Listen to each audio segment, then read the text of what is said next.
Laurent, it's such a pleasure to have you here at the Idea Lab Podcast 2025. Thank you. Since this event is all about like sparking ideas, connecting startups to founders to startups to investors, and founders to investors, obviously. What excites you the most, you would say, about being here, and maybe how does Idea Lab itself fit into your journey? Speaking of you as a founder, but also as an investor. Okay. Um, this is where, for many people in the past and in the future, and as we're sitting in here right now, in the present as well, where it all started, right? A lot of people have this idea of starting a company, but then they don't know where to start. And the best thing they do, they go online, they understand all of a sudden, hey, there's conferences, and then they go to one of these conferences. And there, all of a sudden, this whole idea of entrepreneurship really opens up. And it's like this aha moment of like, hey, there's people who want to do the same thing as I do. That's what excites me about being here. Because here, I think it's one of the very unique places where you can actually find incredibly driven people all in one spot, free food, a bit of drinks. Free food, yeah, fair. To everyone. And then networking. So that's really what this means for me. Now, as an investor, it's my job to be part of that journey. And the earlier I can be part of that journey, the better for me, not just for myself, but also for my investors and for the founders, ideally, right? So to me, this is a doubles thing of like, hey, I want to support this because I love the energy of starting something new, but then also it's good for my business. Yeah. And then on the personal side, I unfortunately, or fortunately, as you want to see it, didn't study at this university, even though I think I would have had a fantastic time. I studied in St. Gallen and ended up organizing Start Summit, or helping organize Start Summit, which is sort of the pendant to what we're doing here. And it was what started my journey. So means a lot. Fair.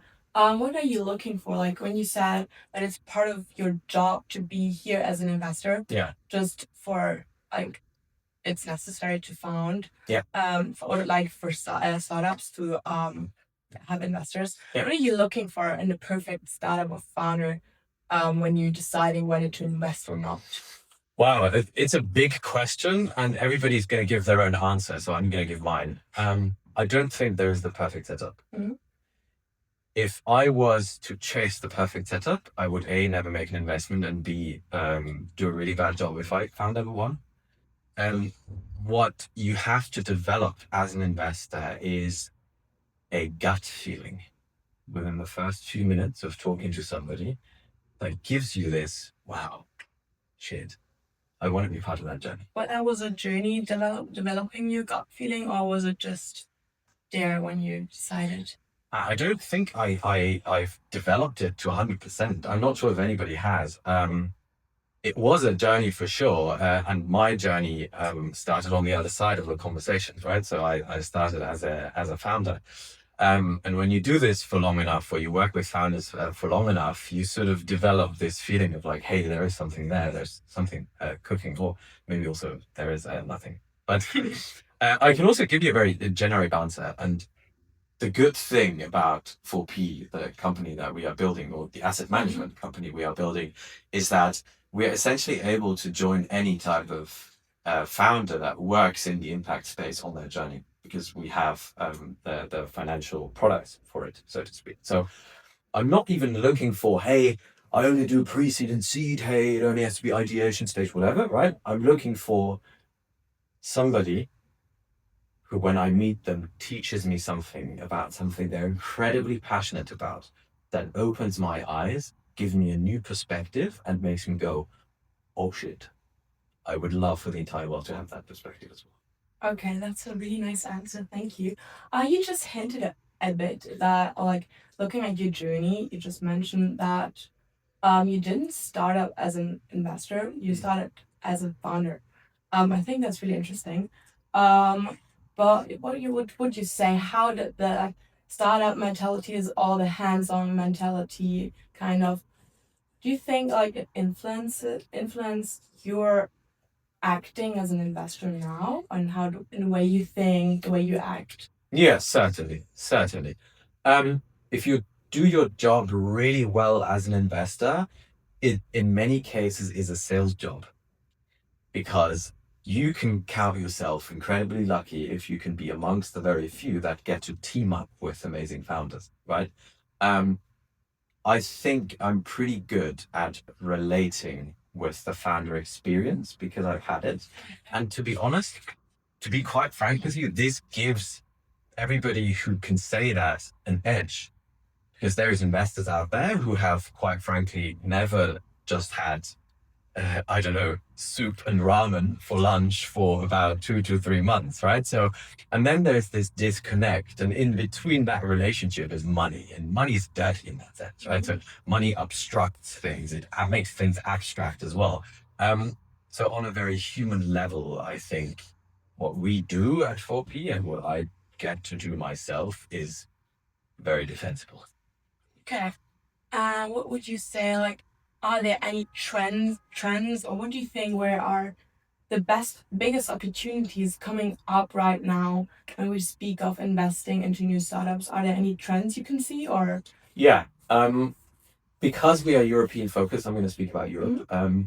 In Europe, I think we are slowly starting to realize that our strength really comes from the middle ground between the early startup and the huge conglomerate.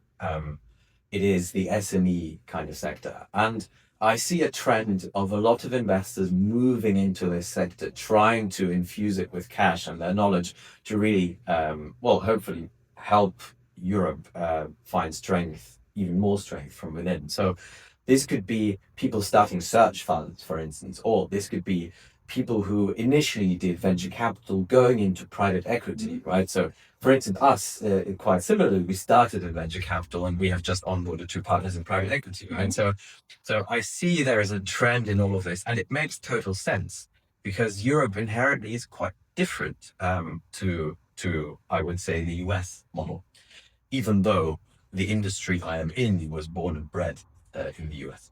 So we are in the process, and maybe some people disagree with me, but my feeling is we're in the process of developing our own European identity of way of investing. And the political circumstances, to just call them that, have sort of pushed us in that direction. Which is, because I'm an optimist, a good thing. Thank you. Speaking of outlook, I mean, we're here at a conference, especially where a lot of students are, a lot of young founders. Is there one thing you would say what is really important to you that found, or maybe future founders, even from WHU or any other school here, is there one message you want them to like just to know anything you hope they take away from your experience and your journey? Yes. Okay. 2 things. Number one, if you want to go on that journey, it's lonely. Not because nobody's gonna be surrounding you, or you're not gonna be surrounded by anybody. It's not that. But as a founder, the experience is incredibly lonely because nobody else can relate. Really, be prepared for that. And the second thing is, do never do anything at the expense of your own mental and physical health. There is a bit of a push out there towards this hustle culture situation, right? There's like, oh, the what is called 996 situation, 9 to 9, 6 days a week situation. If you can do that and stay mentally and physically healthy, then of course I applaud you, and you're doing a lot better than I do in terms of your time. But never at the expense of your mental or physical health do anything for the capital, the money, the greater good.